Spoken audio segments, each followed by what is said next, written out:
All right.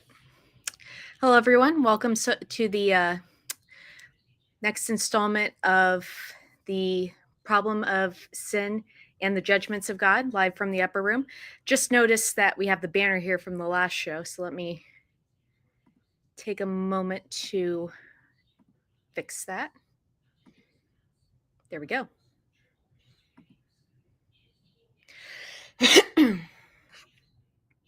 All right, so like I said beforehand, everyone, welcome to the next installment of the problem of sin and the judgments of God. This will be part 7, I believe. Yeah, part 7 of part 1, man's greatest mistakes. And boy, do we make them. Let's get everything pulled up. Share screen.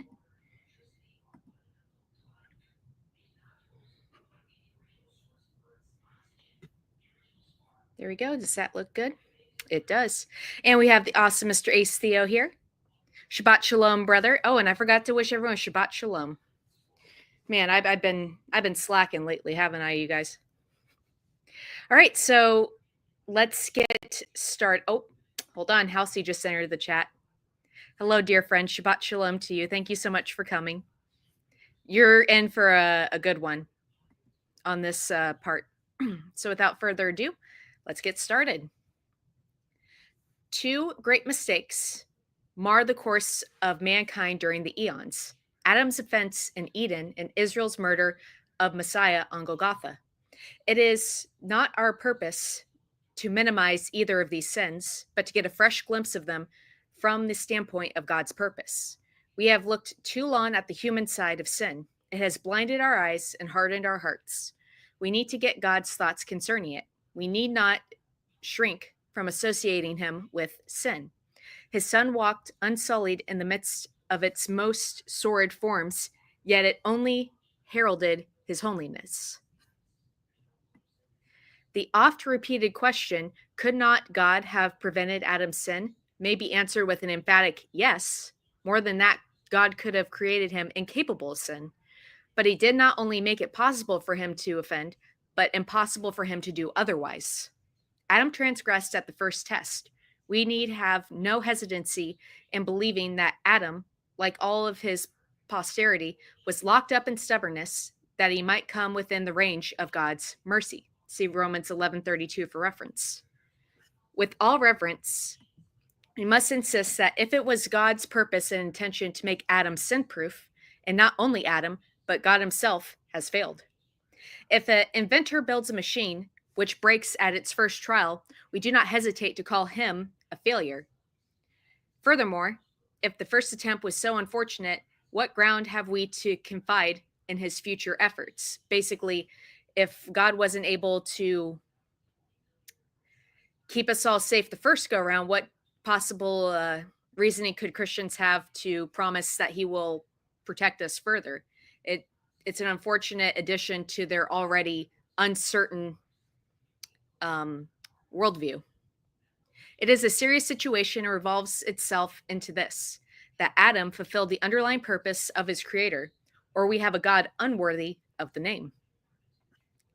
That God could have a man able to stand not merely in the mild temptation of the garden, but the severe strain of sin, is convincingly exemplified in the case of Christ. Nay, here he had a man able not only to live unsullied in a scene of sordid sin and suffer its presence in others, but to bow to the will of God and suffer the degradation and moral infamy consequent upon his taking the place of sin itself, and came through unstained and spotless in God's sight. Essentially, Christ was an example that God could have made everyone had he wanted to, and that was his main goal, as Christians like to imagine. It was possible. Christ's existence shows that if God wanted everyone to start off sinless and to be sinless, and he had no intention for sin to come in, or that sin would come in, but we would still be able to resist it, Christ is exhibit A, for it is possible if God wills it. Had Adam never sinned, he would have been a neutral, a sentient clod unfit for the full companionship of his creator. Of one thing we may be sure, he would never have known evil, and we may be equally sure that he never would have known good. He would not curse God for sin, neither would he thank God for his beneficence, nor adore him for his grace. He would have utterly failed to fulfill the purpose of his creation. We must always remember that the tree of the knowledge of good and evil had a double function. No one forgets that it brought the knowledge of evil, but it was primarily the tree of the knowledge of good. Adam had no appreciation of the good by which he was surrounded. Having known nothing else, it was not good to him. He received it as a matter of course without a thankful thought. Adam could have lived on indefinitely in such a unappreciated paradise, but only with untold loss to him and to his creator. All that he saw was God's hand. His heart was veiled. Some means must be found to rouse Adam's affectionate response to the divine yearnings. He must learn to appreciate good. How shall this be done? It is a notable fact and full of significance that a tree of which Adam ate was no afterthought with God. Adam's ignorance of good did not lead to its planting. It was already grown and bearing fruit. Moreover, it was not hidden in some distant corner in an impenetrable thicket, unapproachable and forbidding. It was in the very midst of the garden, accessible and desirable in every way. If it was simply a question of keeping Adam from eating its fruit, it could easily have been removed or never created in the first place. Far simpler yet, it need never have been planted. As I said, God alone was responsible for all the accessories in Adam's transgression. But it is of still greater significance that it combined in itself two inseparable functions. Perhaps we would have preferred one tree to teach the knowledge of good and another to initiate into the knowledge of evil. But this is impossible in the very nature of things. We may strive to convince of light apart from darkness, but it proves impossible. Light may drive out all darkness, yet its realization depends on its opposite. So good cannot be known by human beings apart from evil. The function of evil in the world is to impart an application for the good. It is God's background on which he will paint the highlights of his grace. We do not say that evil is necessary for the existence of good, for then it would be primeval in its origin and eternal in its stay. Evil is a lesson which, once learned, will not need repetition, but its blackness, it will brighten the beams of eternal bliss long after it has passed out of existence. Furthermore, Adam, so long as he was alone before Eve was given him as a helpmeet for him, made no mistake. What he lacked was spiritual discernment. He was ignorant of Satan's words and ways, or he might not have yielded to the desire to share his wife's fate. Adam was not seduced by sin. He was not deluded by the tempter. See 1 Timothy 2:13 and 14 for reference. It was far from a mere excuse when Adam said, "The woman whom thou gavest to be with me, she gave me of the tree and I did eat." Rather, he deliberately involved himself in her sin and transgression and offense. In this, he was a type of the second man who knew no sin, yet became sin for love of his own. It was a mistake for him to hearken to his wife, yet it was a profound proof of his affection, for he chose to be with her in sin and all its consequences, rather than to be alone in implicable solitude. See Genesis 3:12 and 17 for reference. Nor was the woman's defense a mere excuse. By creation, she was not the equal of the tempter. Left to herself, she probably never have thought of the disobedience. The great point in man's primal mistake, which we must not miss, is this: that both Adam and Eve were sinless within and would never have made their mistake apart from influences from without. After these, they had no control. We realized in ourselves that Adam's sin has put mankind into a place where sinfulness is thrust upon men even before they have a will. So Adam was surrounded by forces which overpowered him. The position that Adam's sin fulfilled, God's underlying purpose in creation, seems to conflict with the charge that he should not eat of the tree of the knowledge of good and evil. The same seeming contradiction runs through the entire range of Scripture, but may be seen most clearly in the cross of Christ. No one would think of absolving his murderers on the ground that it was God's will that he should suffer. There could be no doubt that all they did was in accord with the determined counsel and foreknowledge of God, formed eons before they had ever existed. But they did not understand his purpose and acted entirely independent of it.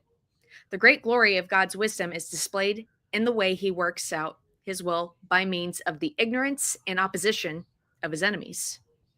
Christ crucified shows the utter futility of opposing God, for he has our measure and knows what we will do, and has planned accordingly. Let us always keep God's purpose distinct from the process used in this accomplishment. And I think it's also interesting to note that Eve actually had the three sins of the world in her during this time, the three sins that are mentioned in First John. Let me see if I can bring that up really quick. First John, sins of the world.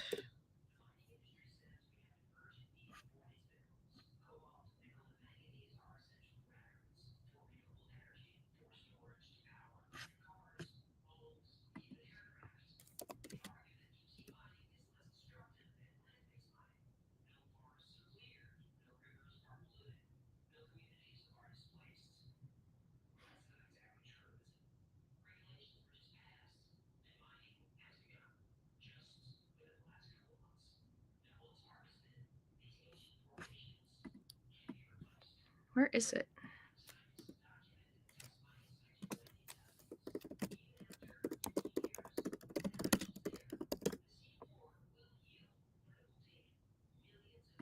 Is it in 2:16?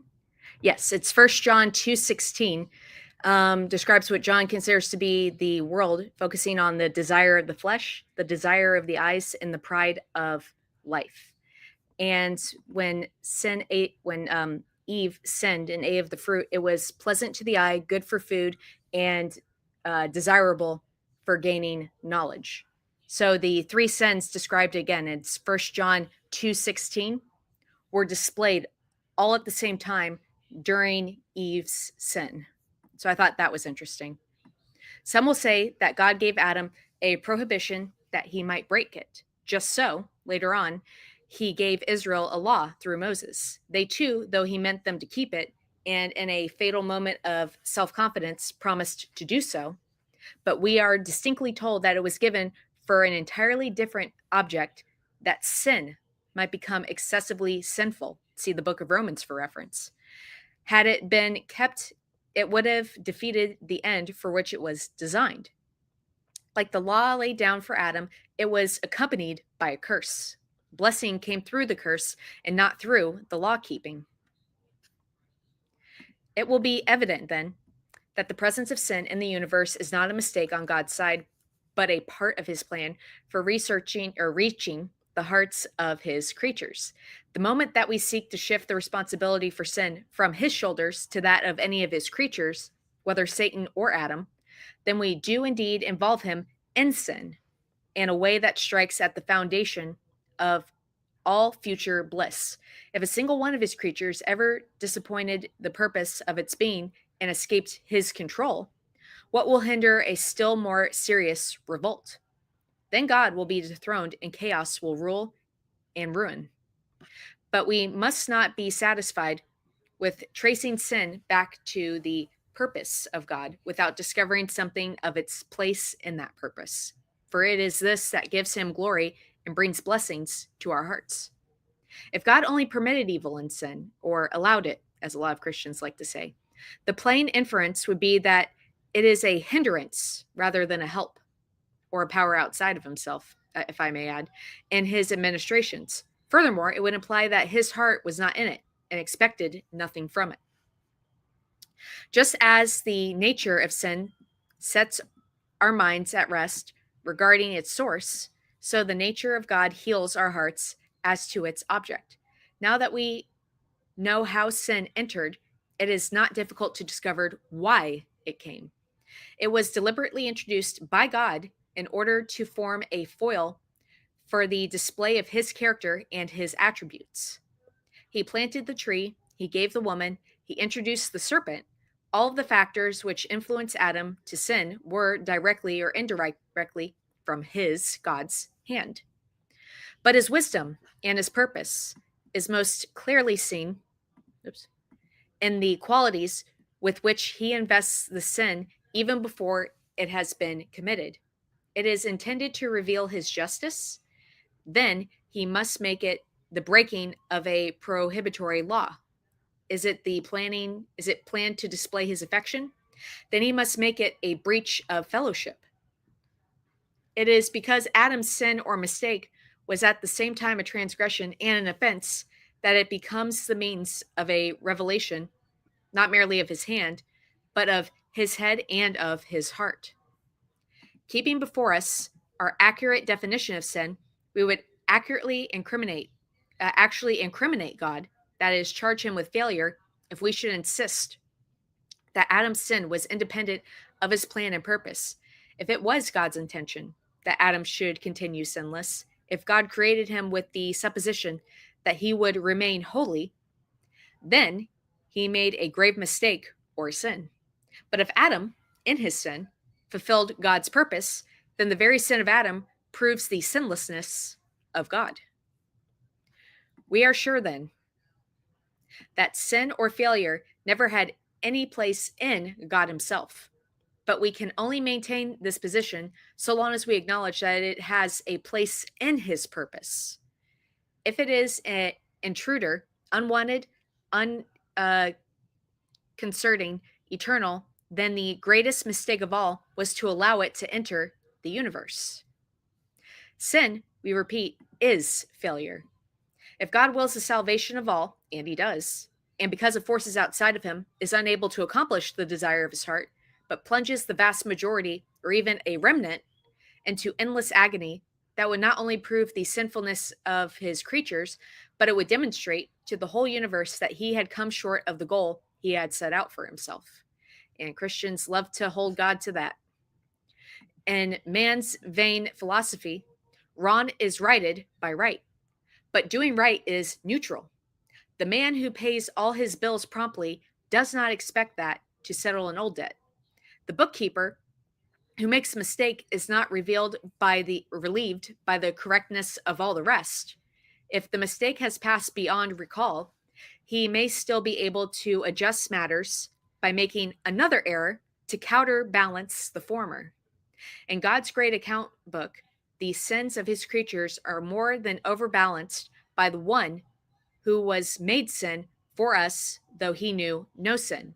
And I would suggest everyone go and look at the episode a couple of episodes back called Sin for Sin, and it explains this concept beautifully.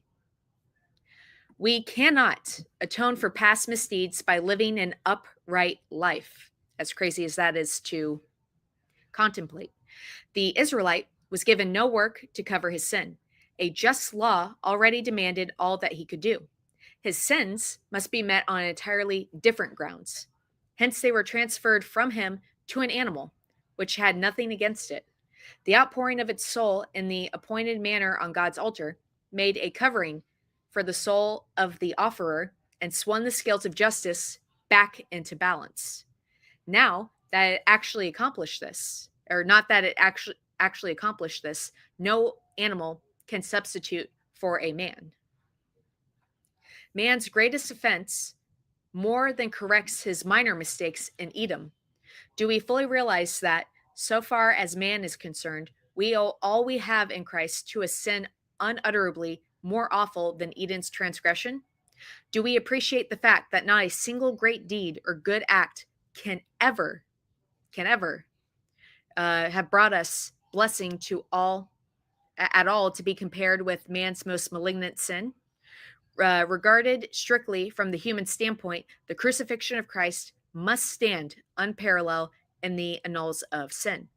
Yet it is this sin which settles the score of Adam and his descendants, and which will bring untold blessing in its train. We are not seeking to exonerate Pilate or the priests or the Pharisees or Judas. We are not trying to excuse the people. Our vocabulary is not capable of expressing our utter contempt for their cowardice, our horror of their hypocrisy, our loathing of their disloyalty, our shuddering at their shameful sin. But this only accentuates our admiration of the inimitable wisdom of God, which uses such men and such material for the removal of all sin. Viewed from the human side, they are fiends incarnate. From the divine viewpoint, they are God's appointed priests, slaying the sacrifice upon the brazen altar.